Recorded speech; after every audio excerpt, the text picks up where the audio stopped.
बेटा आज हम बात करने लगे हैं एक्सरसाइज 6.6। इसमें आपके सामने दो वर्ड या दो एंगल्स की बात होगी बहुत ज़्यादा। एक को हम कहेंगे एंगल ऑफ एलिवेशन और दूसरे को हम कहेंगे angle of depression. Angle of elevation और एंगल ऑफ डिप्रेशन, ये होते क्या हैं? आप इसको इस तरह समझें, ये एक इंसान खड़ा है, ये उसकी आंख है, ये मैं खड़ा हूँ, ये मेरी आंख का जो सीधा मैं देख रहा हूँ ना, सीधा ये मेरी आंख है, ये मैं बिल्कुल सीधा देख रहा हूँ। ये आंख से जो मैं सीधा देख रहा हूँ इसे कहते हैं हॉरिजॉन्टल लेवल। क्या कहते हैं? Horizontal level. आप सपोज करें यहाँ पे एक परिंदा उड़ा है, कोई क्या उड़ा है यहाँ पे? परिंदा।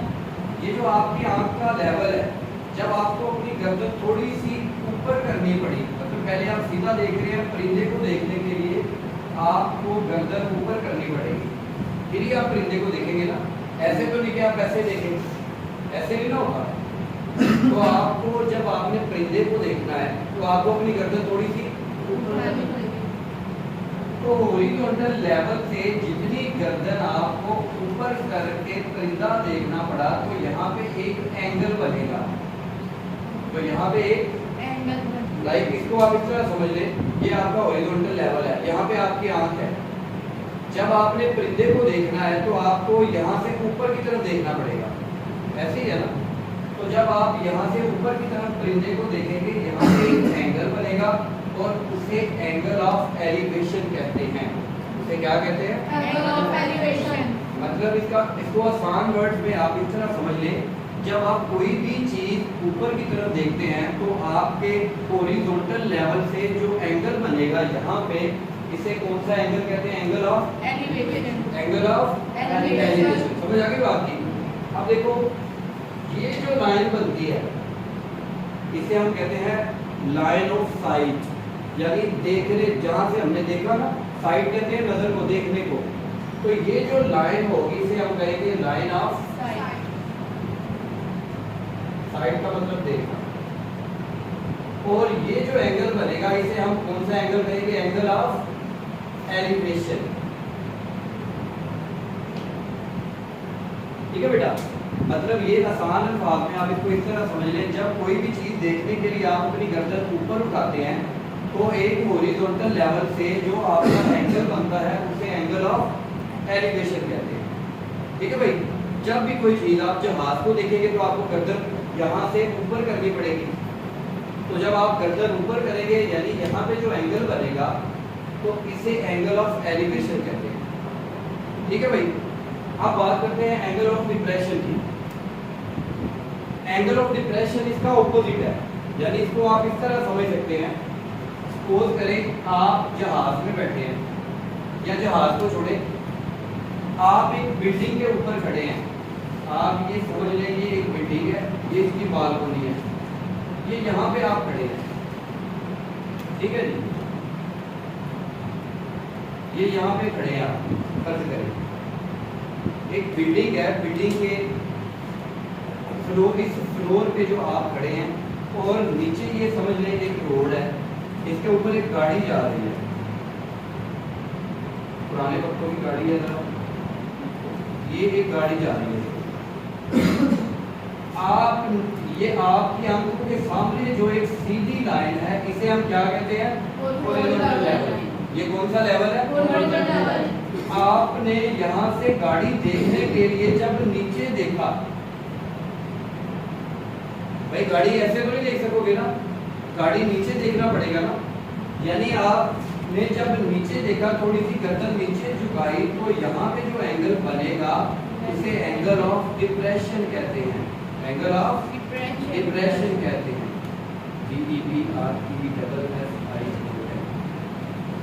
ठीक है भाई, मतलब डिप्रेशन में इंसान जब थोड़ा परेशान हो, डिप्रेशन में हो, तो कहाँ देखता है? नीचे।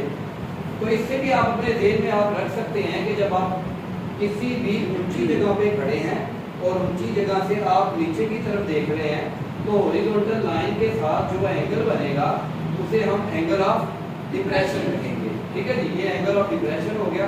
और अगर आप जमीन पे खड़े हैं तो आपकी आंखों के सामने जो लाइन सीधी होगी, ये मैं सीधा खड़ा हूं ना, तो मेरी आंखों के सामने जो सीधी लाइन है वो हॉरिजॉन्टल लेवल है। जब मैंने ऊपर देखा उस हॉरिजॉन्टल लेवल से मेरी गर्दन थोड़ी सी ऊपर हुई, तो आप समझे जो यहाँ पे एंगल बन रहा है वो एंगल ऑफ एलिवेशन है। वो कौन सा एंगल है? Angle of elevation. Angle of elevation. और अगर मैं यहाँ पे खड़ा हूँ, ये अपने स्कूल की खिड़की में, मैं यहाँ से एक बच्चे को देख रहा हूँ, जो बच्चा नीचे है, तो भाई नीचे देखने के लिए मुझे अपनी आंखें थोड़ी सी नीचे करनी पड़ी। तो मेरी जो हॉरिजॉन्टल लेवल था, इससे नीचे जो एंगल बना वो एंगल ऑफ डिप्रेशन है। ये आपको एंगल ऑफ एलिवेशन और एंगल ऑफ डिप्रेशन के बारे में थोड़ा बहुत पता होना चाहिए। अब देखते हैं बुक पे इसके बारे में क्या लिखा है। The angle of elevation and the angle of depression, book का पेज नंबर है 118, चैप्टर नंबर है 6, एक्सरसाइज 6.6 है। The angle between the horizontal line AD eye level, यानी ये जो लाइन ऑफ साइट है ना, यहाँ पे भी एक लाइन है, इसे इस लाइन को हॉरिजॉन्टल लेवल भी कहते हैं और आई लेवल भी कहते हैं। क्या कहते हैं? आई लेवल। यानी जब आंख आपकी बिल्कुल सीधे हो, इसे आई लेवल भी कहते हैं। ठीक है भाई, आगे वो कह रहे हैं जी, and a line from eye A to top of the building. उन्होंने यहाँ पे एक एग्जांपल दी हुई है कि आपके सामने एक बिल्डिंग है, कुछ इस तरह की बिल्डिंग है, आप खड़े हैं, ये जमीन है, यहाँ पे आप खड़े हैं।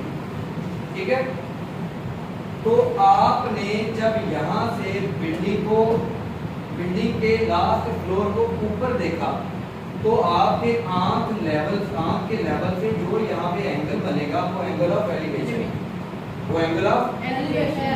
और अगर आप बिल्डिंग के यहाँ पे देखेंगे, नीचे की तरफ देखेंगे, तो यहाँ पे जो एंगल बनेगा उसे एंगल ऑफ डिप्रेशन कहते हैं।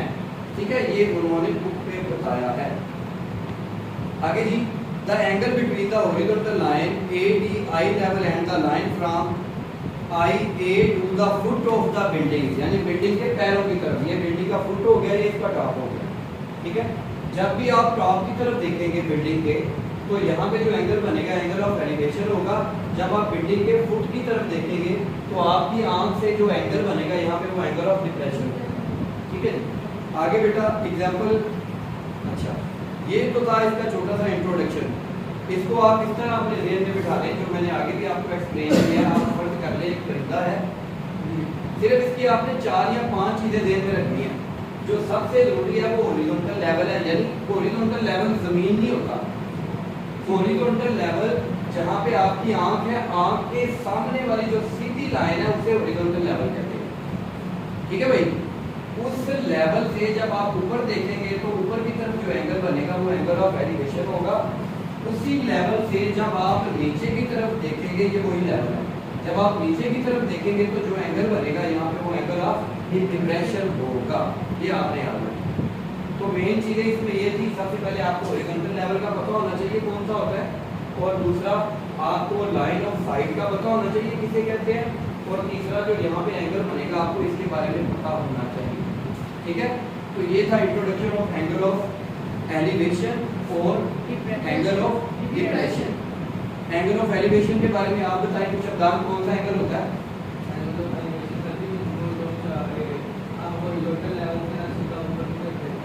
तो जो एंगल बनेगा वो एंगल ऑफ डिप्रेशन।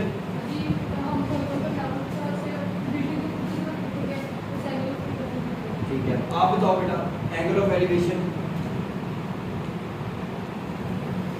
आप बताएं। अगर तुम्हारे लिए फायदा हो गया देखने के बाद बेटा, उन्होंने कहा था एक फ्लैग पोस्ट है, वो फ्लैग पोस्ट से 40 मीटर फासले पर एक पॉइंट है, ये वो पॉइंट है आपका। ठीक है, मैंने जब इस पॉइंट से आपने ऊपर की तरफ देखा तो यहाँ पे एक एंगल बना, उस एंगल को उन्होंने एंगल ऑफ एलिवेशन कहते और वो 60 डिग्री का एंगल था। तो कह रहे हैं आपने इसकी हाइट मालूम करनी है, क्या मालूम करना है? अब देखिए ये चीज हमने मालूम करनी है कि जमीन से कितनी हाइट पर फ्लैग लगा हुआ है। एंगल 60 डिग्री दिया हुआ है, बेस दी हुई है, परपेंडिकुलर फाइंड करना है। ट्रायंगल बन गई ना, तो ट्रायंगल में इसे हाइपोटेनस कहते हैं, इसे परपेंडिकुलर कहते हैं, इसे बेस कहते हैं। तो बेस और परपेंडिकुलर किस ट्रिग्नोमेट्री रेशियो के फार्मूले में आता है? देखो हमने साइन का फार्मूला पढ़ा था, sign theta is equal perpendicular over hypotenuse, cos theta base by hypotenuse, और tan थीटा का फार्मूला था परपेंडिकुलर बाय बेस। ये तीन फार्मूले थे। अब बेटा देखिए बेस दी हुई है और फाइंड क्या करना है? परपेंडिकुलर। तो बेस और परपेंडिकुलर किस फार्मूले में यूज हो रहे हैं? तो यहाँ पे tan थीटा का फार्मूला यूटिलाइज करेंगे हम। आप यहाँ पे लिखेंगे tan theta is equal, tan theta का फार्मूला है परपेंडिकुलर बाय बेस। तो बेटा देखो ये जो वैल्यू होती है ये थीटा की वैल्यू होती है, थीटा की वैल्यू हो गई 60 डिग्री, और बेस जो है आपको दी हुई है 40 मीटर, और आपने परपेंडिकुलर जो है वो फाइंड करना है। ठीक है, अब हम क्या करते हैं, tan थीटा के फार्मूले में वैल्यू पुट कर देते हैं। देखो बेटा सबसे पहले tan लिखा, और थीटा की जगह पे थीटा की वैल्यू लिख देंगे 60 इक्वल परपेंडिकुलर हमने फाइंड करना है, वैसे आ जाएगा, ओवर बेस, तो बेस की वैल्यू 40 दी हुई है। ठीक है भाई, अब देखिए परपेंडिकुलर फाइंड करना है तो इसको एक साइड पे अकेला होना चाहिए, तो 40 इसके नीचे डिवाइड हो रहा है, उस साइड पे जाके मल्टीप्लाई हो जाएगा, ये बन जाएगा 40 मल्टीप्लाई बाय tan 60। तो उस साइड पे आ गया परपेंडिकुलर, आप 40 लिखें और tan 60 ले लें, आपके पास क्या आंसर आएगा?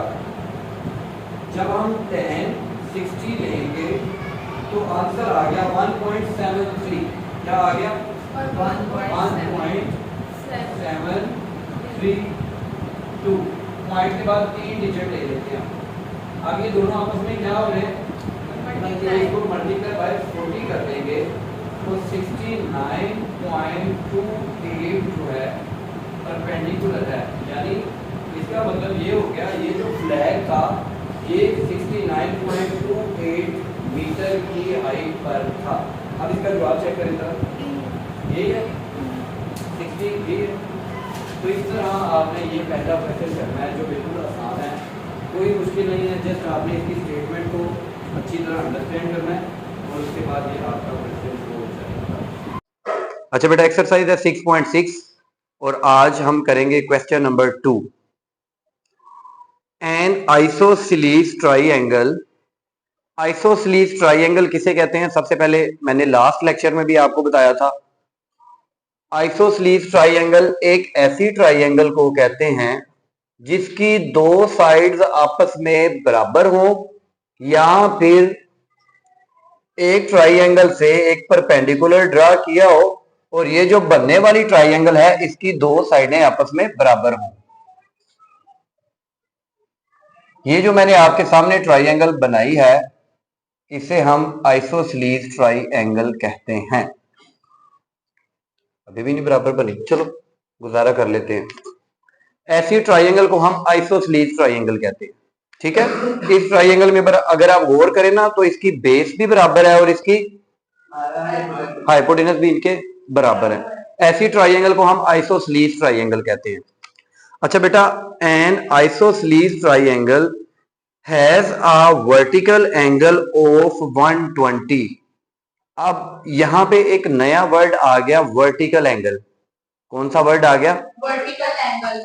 वर्टिकल एंगल आपने ये अपने ज़हन में रखना है, बिल्कुल आसान, कोई मुश्किल काम नहीं है। वर्टिकल लाइन इस लाइन को कहते हैं, पता है ना, हमने पढ़ा था जो लाइन ऊपर से नीचे गिरे वो वर्टिकल लाइन होती है। तो ऐसा एंगल जो वर्टिकल लाइन के दोनों तरफ बने उसे वर्टिकल एंगल कहते हैं। उसे क्या कहते हैं? Vertical angle. वर्टिकल लाइन जो है शुरू कहां से होती है? ऊपर से, ऐसे ही है ना। तो ऐसा एंगल जो यहां पे बनेगा उसे हम वर्टिकल एंगल कहेंगे। उसे हम क्या कहेंगे? समझ आई बात की? सबसे पहले आपने एक आइसोसेलेस ट्राइंगल बना ली, फिर उसमें उन्होंने कहा था कि आइसोसेलेस ट्राइंगल में एक वर्टिकल एंगल है और वो 120 डिग्री का है। इसका मतलब ये हुआ कि ये जो वर्टिकल एंगल है ये कितना एंगल है?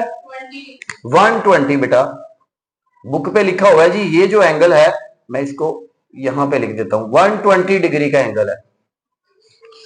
ये कितना एंगल है? 120 डिग्री।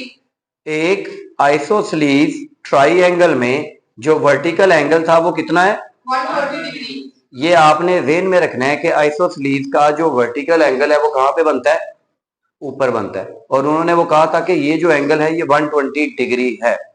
ठीक है, इतनी समझ आ गई। अब आगे वो कह रहे हैं and a base 10 centimetre long, और वो कह रहे हैं ये जो बेस है ये कितनी है? 10 सेंटीमीटर लॉन्ग है। ये बेस कितनी है? इसका मतलब है इसका हाफ कितना हो गया? ये भी 5 सेंटीमीटर है और ये भी।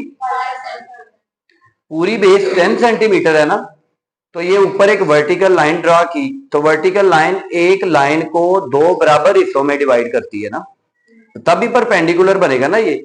जब ये लाइन इस लाइन को दो बराबर हिस्सों में डिवाइड करे तब ये परपेंडिकुलर बनता है। तो अगर ये लाइन 10 सेंटीमीटर की है तो ये 5 की हो जाएगी और ये भी। अब मुझे ये बताएं एक ट्राइंगल के अंदर टोटल एंगल कितने होते हैं? 180 डिग्री। कितना होता है जी? अगर मैं ये देखो, ये एक ट्राइंगल है, इसमें 3 एंगल है, 1 2 3, 120 ये हो गया, तो ये दोनों कितने होंगे? या इस तरह कर लें आप, मैं आपको आसान तरीके से समझा देता हूं। अब ये अगर आप गौर करें ना, यहां पे 2 ट्राइंगल हैं, एक ये, एक देखें, ये जो एंगल है ये 120 का है, इसका ये हाफ किया तो ये कितना हो गया और ये कितना हो गया? 60 ये है और 60 ये है, ऐसे ही है ना। अब यहां पे जो एंगल बन रहा है वो कितना है? 90 डिग्री। शाबाश, इस तरफ भी 90 डिग्री और इस तरफ भी 90 डिग्री। अब एक ट्राइंगल के अंदर हमेशा जो एंगल होते हैं ना बेटा वो 180 डिग्री होते हैं। अगर एक ट्राइंगल की बात करें, 90 ये हो गया, इन दोनों ने मिलके कितना बनना होता है? 60 ये है, तो ये कितना होगा? 30 डिग्री। यानी हमें पता चल गया यहां पे जो एंगल है वो कितना है, और इसी तरह ये यहां पे जो एंगल है ये भी कितना है? 30 डिग्री। ठीक है, आप जरा गौर करें, दोनों ट्राइंगल में जो एंगल बन रहे हैं वो 180 डिग्री बन रहे हैं। अगर मैं इस ट्राइंगल को छुपा लूं, 60 और 30 90, 90 और 90। अगर इस ट्राइंगल की बात करें, 60 और 30 90, 90 और 90। और अगर एक बड़ी ट्राइंगल की बात करें, ये एंगल कितना था 120 का, 120 और 30 150, 150 और 30 180।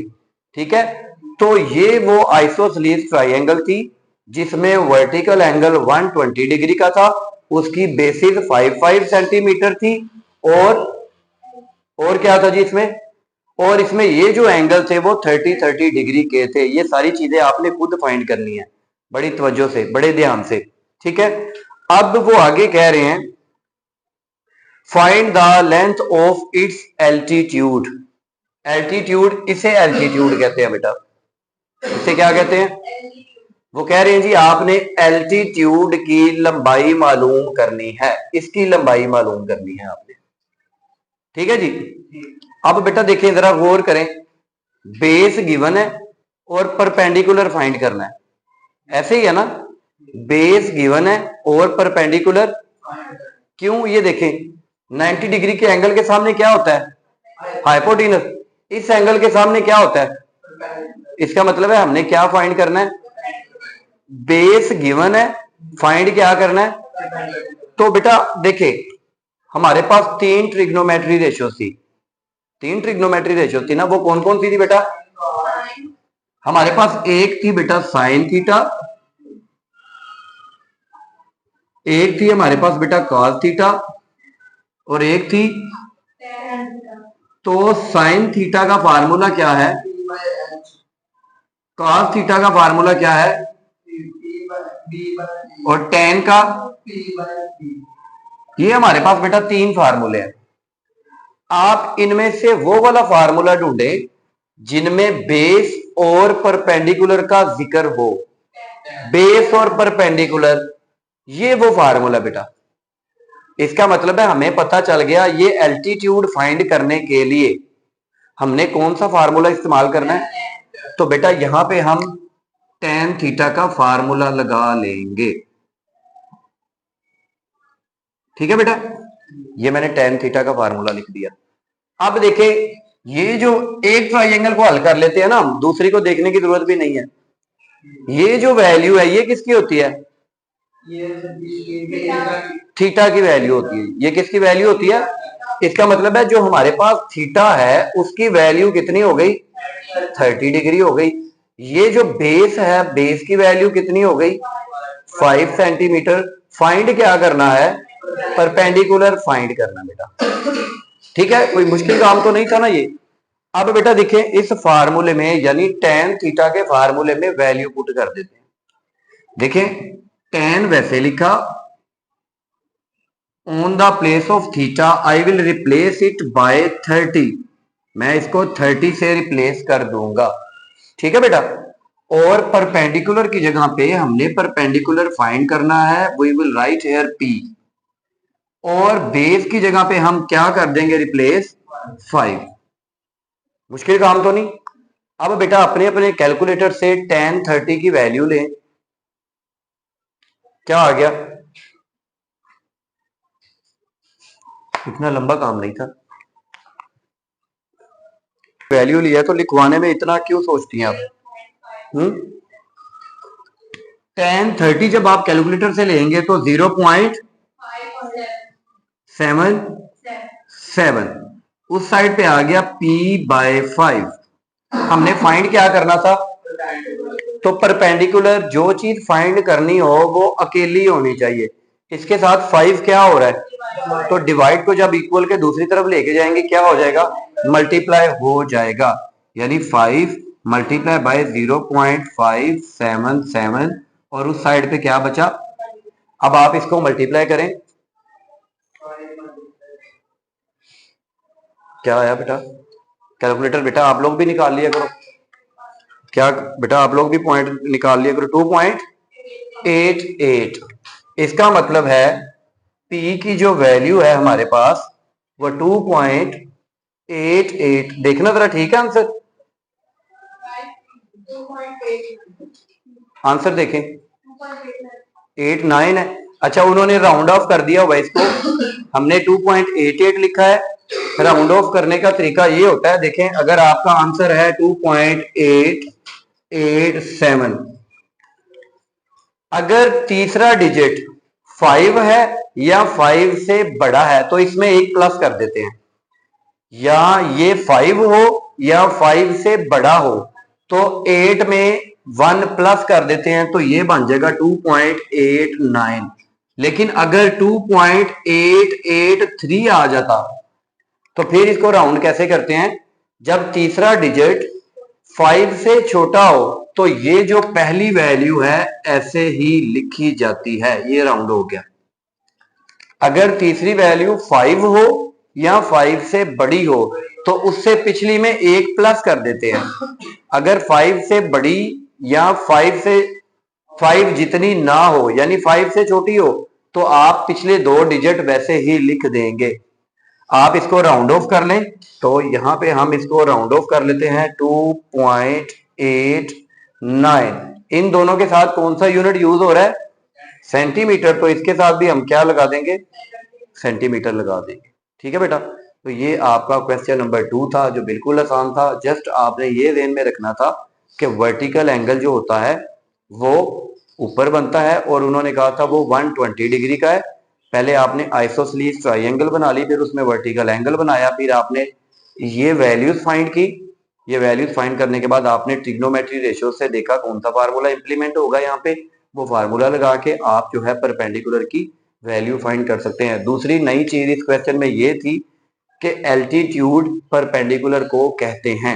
आप ये एल्टीट्यूड के ऊपर अपने लिए अपनी आसानी के लिए या तो परपेंडिकुलर लिख लें ताकि आपको जब भी ये क्वेश्चन रिवाइज करें प्रैक्टिस करें तो पता चल जाए कि एल्टीट्यूड का मतलब परपेंडिकुलर होता है और परपेंडिकुलर को उर्दू में अमूद कहते हैं। ठीक है, ये चीजें आपने अपने जहन में रखनी है। ठीक है बस। अच्छा अब बस तेरा है ना तुमने।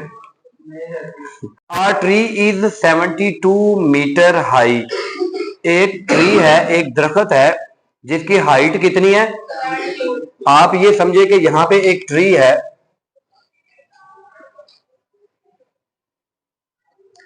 तो ये हम एक ट्री बना लेते हैं।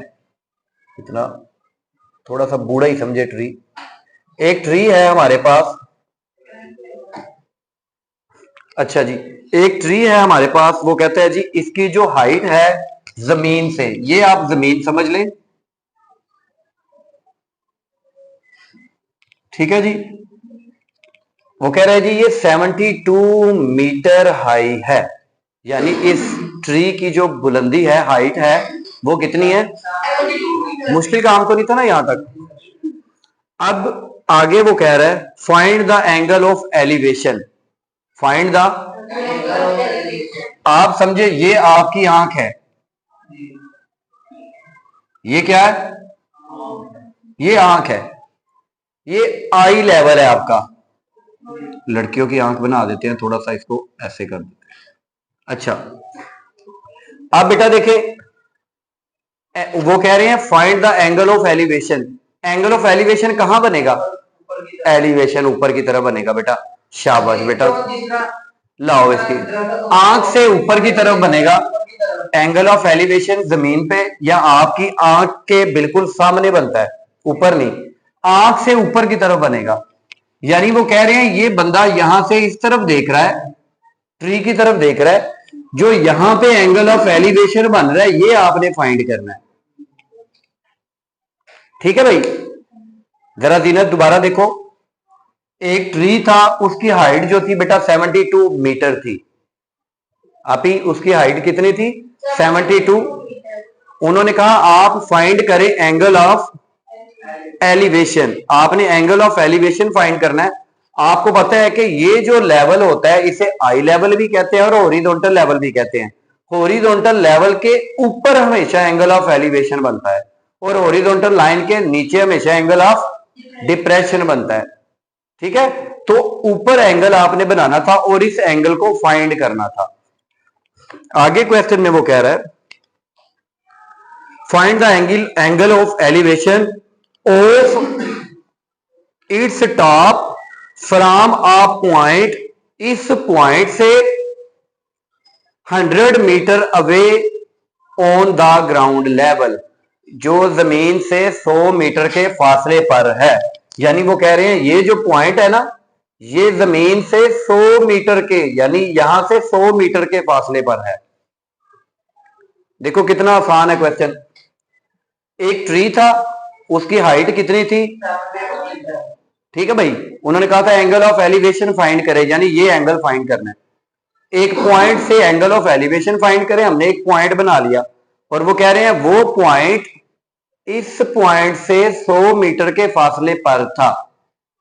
ठीक है बेटा, अब हमने ये एंगल फाइंड करना है। हमने क्या फाइंड करना है, यानी हम थीटा फाइंड करेंगे। हम क्या फाइंड करने लगे हैं, एंगल को थीटा ही कहते हैं ना, यानी हमने थीटा की वैल्यू फाइंड करनी है। अब ये देखिए कितना आसान क्वेश्चन। दो साइड की वैल्यू गिवन है और फाइंड क्या करना है, थीटा। अब ये दोनों वैल्यूज किस ट्रिग्नोमेट्री रेशियोज में आती हैं, साइन में, कॉस में, टैन में। ये टैन में आती हैं दोनों। इसका मतलब है यहां से हमें पता चल गया कि कौन सा फार्मूला लगेगा। तो सबसे पहले आप यहां पे टैन थीटा का फार्मूला लिखें। Tan theta P by B. ठीक है बेटा, थीटा को थोड़ा सा इस तरह बनाते हैं। ठीक है बेटा, अब जो वैल्यू गिवन है वो लिख लेते हैं। देखें सबसे पहले तो बेटा हमें परपेंडिकुलर जो है वो गिवन है 72 मीटर और बेस गिवन है वो है 100 मीटर। और फाइंड क्या करना है, ये आपने इस तरह इसकी वो बना लेनी है, डेटा लिख लेना जो आपको गिवन है। अब मेरी बहनों इस फार्मूले में और भाइयों इस फार्मूले में वैल्यू पुट कर देते हैं। देखो बेटा, यहां पे मैं लिखता हूं tan थीटा, परपेंडिकुलर की जगह पे मैं 72 लिख दूंगा और बेस की जगह पे मैं यूनिट वैसे लगा रहा हूं आपको बताने के लिए कि यूनिट कहां पे जाता है, ये मीटर मीटर से कैंसिल हो जाता है, ठीक है, ये लिखने की जरूरत नहीं होती। अच्छा बेटा, अब हमारे पास जो वैल्यू आ गई वो आ गई tan theta is equal 72 by, find क्या करना है हमने, तो थीटा को एक साइड पे अकेला नहीं होना चाहिए, तो tan और थीटा आपस में क्या हो रहे हैं, तो ये tan उस साइड पे जाके डिवाइड हो जाएगा। अब मैं आपको एक चीज समझा दूं, देखें सबसे पहले आप 72 को 100 पे डिवाइड करें, क्या आया, 72 को 100 पे डिवाइड करें, 72 डिवाइडेड 0.72, यहां पे हमारे पास आ गया 0 और यहां पे था tan थीटा। अब यहां पे एक स्टेप जो तवज्जो तलब है वो ये है, ये जो tan है ये उस साइड पे जाके tan इनवर्स बन जाता है। कैसे, मैं आपको ये भी बता देता हूं, tan इधर मल्टीप्लाई हो रहा है तो उधर जाके क्या हो जाएगा, डिवाइड, यहां पे क्या बचा, उधर आ गया 0.72 और डिवाइड में क्या आ गया tan। यहां पे आपको tan की कोई पावर नजर आ रही है, जब कोई पावर ना हो तो क्या होता है, 1 होता है, पता है ना आपको। अब ये जब पॉजिटिव 1 को ऊपर लेकर जाएंगे तो ये बन जाएगा tan इनवर्स, क्या बन जाएगा, यानी -1 को हम tan इनवर्स कहते हैं। हम क्या कहते हैं, यहां पे पॉजिटिव 1 था ना, जब इसको ऊपर लेके गए तो ये क्या बन जाएगा, tan इनवर्स बन जाएगा। समझ आई बात की, ये एक स्टेप था। अब आप अपने अपने कैलकुलेटर से tan इनवर्स 0.72 ले, ये कैसे लेंगे, आपने अपने कैलकुलेटर से दबाना है शिफ्ट, ये मैंने शिफ्ट दबा दिया और दबाया मैंने tan, तो आपके सामने tan इनवर्स आ जाएगा, आपके सामने क्या आ जाएगा, शिफ्ट दबाना है और tan दबाना है तो आपके सामने tan इनवर्स आ जाएगा। आगे आप लिखेंगे 0.72, तो जो आपके पास आंसर आएगा वो 35.75 आ जाएगा। वो क्या आएगा, इसका मतलब ये है कि जो हमारे पास थीटा का आंसर आया वो क्या आया, और थीटा का यूनिट क्या होता है, डिग्री। इसका मतलब ये हो गया कि जो यहां पे एंगल ऑफ एलिवेशन बन रहा है वो कितना बन रहा है, 35 यहां पे जो एंगल बन रहा है वो कितना बन रहा है, 35.75। आंसर चेक करें जरा, यही है। तो बेटा ये क्वेश्चन था बिल्कुल आसान, कोई भी इसमें मुश्किल नहीं थी, बिल्कुल इजी क्वेश्चन था। जस्ट आपको उन्होंने बेस और दरख्त की हाइट दे दी थी, आपने एंगल फाइंड करना था, और एंगल फाइंड करने के लिए सबसे पहले आप इस्तेमाल करेंगे कौन सा, यहाँ पे ट्रिग्नोमेट्री रेशियो लगेगी, उस रेशियो का फार्मूला लगा के जो वैल्यू गिवन है आपने वो लिख लेनी है। उसके बाद आपको जो फार्मूला गिवन है उस फार्मूले में आपने वैल्यू पुट कर, आपने देखें क्वेश्चन कितने आसान है, जस्ट आपने स्टेटमेंट को अच्छी तरह अंडरस्टैंड करना है। जैसे ही आपको स्टेटमेंट समझ आ जाएगी तो आपका आधे से ज्यादा क्वेश्चन वैसे ही हल हो जाएगा, ठीक है। अब क्वेश्चन नंबर 4 की स्टेटमेंट पढ़ते हैं। आ लैडर, लैडर किसे कहते हैं, सीढ़ी को कहते हैं। वो कह रहे हैं जी एक सीढ़ी है, make an angle of 60 degree, सीढ़ी जो है वो एक एंगल बना रही है, कौन सा, आप ये समझ लें, आप ये समझ लें ये एक सीढ़ी है,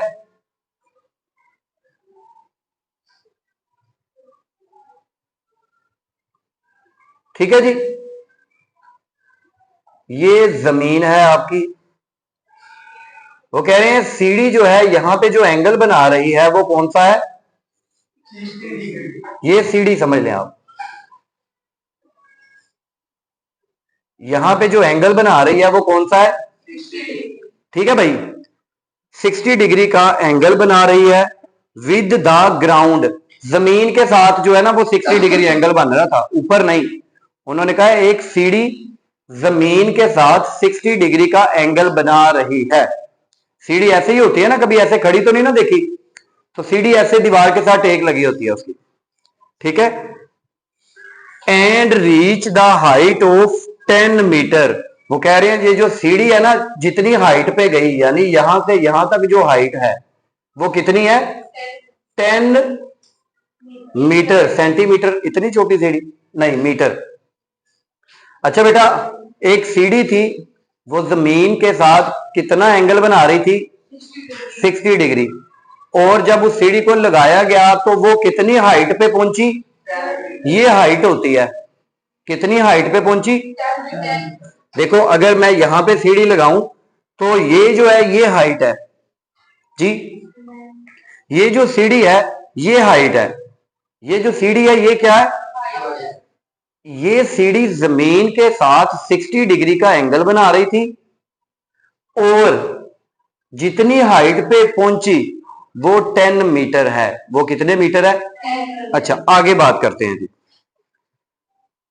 अलोंग द वॉल, दीवार के साथ, यानी वो कह रहे हैं ये जो दीवार थी ईंटों वाली, ये इसके साथ जो सीढ़ी हाइट पे पहुंची है, ये आप दीवार समझ लें, ईंटें लगी हैं, 10 मीटर हाइट पर पहुंची है, ठीक है। Find the length of the ladder, सीढ़ी की लंबाई मालूम करे। ये सीढ़ी है ना, इसकी लंबाई मालूम करेंगे। क्या मालूम करेंगे? सीढ़ी की। इसे क्या कहते हैं? इसे बेस। क्या फाइंड करना है? कौन सी वैल्यू गिवन है? परपेंडिकुलर गिवन है। और तो ये किस ट्रिग्नोमेट्री रेशियो में आएगा? देखो बेटा, सबसे पहले देखो, मैं थोड़ी सा इसको ऐसे कर देता हूं ताकि हमारी दीवार और वैल्यू मिल ना जाए, ठीक है जी। ये आप समझे दीवार है, फिर मिल गई। अच्छा बेटा, हमारे पास 3 ट्रिग्नोमेट्री रेशियोज हैं। एक तो है साइन थीटा और दूसरी है कॉस थीटा और तीसरी है टेन थीटा। साइन थीटा का फार्मूला क्या है? शाबाश बेटा, मारो इसको जूतियां। कॉस थीटा का फार्मूला क्या है? और टेन थीटा का फार्मूला क्या है? P by. अब आपने वो वाला फार्मूला देखना है जिसमें परपेंडिकुलर और हाइपोटेनस इस्तेमाल हुआ हो। परपेंडिकुलर और हाइपोटेनस साइन थीटा, इसका मतलब है हाइपोटेनस फाइंड करने के लिए हम कौन सा फार्मूला लगाएंगे? तो मैं यहां पे साइन थीटा लिख लेता हूं जी। Sine theta is equal perpendicular by hypotenuse. अब जो क्वेश्चन में वैल्यू गिवन है ना बेटा, पहले वो लिख लेते हैं। यहां पे मुझे कोई बताएगा कि थीटा की वैल्यू क्या है? शाबाश बेटा, 60 डिग्री। यहां पे कोई मुझे बताएगा परपेंडिकुलर की वैल्यू क्या है? और यहां पे क्या मुझे बताएगा हाइपोटेनस की वैल्यू क्या है? वो फाइंड करनी है हमें। कितना आसान क्वेश्चन था। अब इस फार्मूले में वैल्यू पुट कर देते हैं बेटा, ठीक है। मैं यहां पे साइन लिखता हूं, थीटा की जगह पे क्या लिख दूंगा? शाबाश बेटा, 60 डिग्री। परपेंडिकुलर की जगह पे क्या लिख दूंगा? और हाइपोटेनस की जगह पे हाइपोटेनस ही आ जाएगा। आपको एक आसान तरीका ना बताऊं, आसान तरीका ये होता है, साइन इधर आ जाता है, ये उधर चला जाता है। और थोड़ा सा लंबा जो हम पिछले क्वेश्चन में करते आ रहे हैं वो ये था, पहले साइन 60 लिया, फिर एज की इधर डिवाइड हो रहा है, उधर जाके मल्टीप्लाई होगा, फिर ये इधर आके डिवाइड होगा। आसान तरीका ये है, ये आपने इस तरफ और ये भी तरीका है। नहीं तो आप ऐसे भी कर सकते हैं, ये एज इधर क्या हो रहा है, उधर जाके क्या हो जाएगा। तो एज फाइंड करना है ना, साइन 60 उसके साथ क्या हो रहा है, तो इधर आके डिवाइड। वही है ना, कान ऐसे पकड़ो या बेटा ऐसे पकड़ो, पकड़ा तो कान ही है ना। तो आसान तरीका हम कर लेते हैं, एच उस तरफ चला जाएगा, साइन 60 इधर आ जाएगा। मैं यहां पे लिखता हूं H is equal 10 by sine 60। अब आप अपने कैलकुलेटर से साइन 60 ले, जरा क्या आता है जी, क्या आया जी साइन 60? इतनी देर में बेटा अरबों रुपए का नुकसान हो जाता है जितनी देर में आप वैल्यू फाइंड करते हैं। साइन 60 ये हमारे पास आ गया जी 0.866, यही आ गया ना 0.866।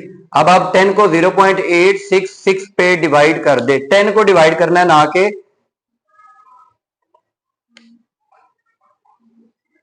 11.54 आ जाएगा। इसका मतलब है कि जो सीडी थी वो 11.54 मीटर की थी। आंसर चेक करें जरा, यही है। इसका मतलब ये हो गया कि जो सीडी थी उसकी हाइट कितनी थी? 11.5। अगर आप उधर से कुछ बोलते हैं ना आपकी आवाज नहीं रिकॉर्ड होती, पता है क्यों? क्योंकि ये माइक कनेक्टेड है, मेरी आवाज रिकॉर्ड होगी, ठीक है। माइक कनेक्टेड है, जो माइक के ज्यादा पास होंगे ना, जैसे सिग्नल हमने पढ़ा था ना दो तरह के होते हैं, कौन से? एक फिजिक्स में पढ़ा था हमने, डिजिटल और चले एनालॉग और, अच्छा ठीक है पता है इसको भाई। अच्छा तो इसका मतलब ये हो गया, ये जो सीडी थी इसकी हाइट कितनी थी? 11.54। यहां पे कौन सा यूनिट यूज हुआ है? तो यहां पे भी हम क्या लिख देंगे, ठीक है। जो बच्चे जिन्होंने नंबर अच्छे लेने होते हैं वो नीचे लिख देते हैं कि भाई सीडी की जो हाइट थी वो कितनी थी, the length of the ladder was, या यहां पे आप लिख दे hence proved the length of the ladder is 11.54 metre, ठीक है।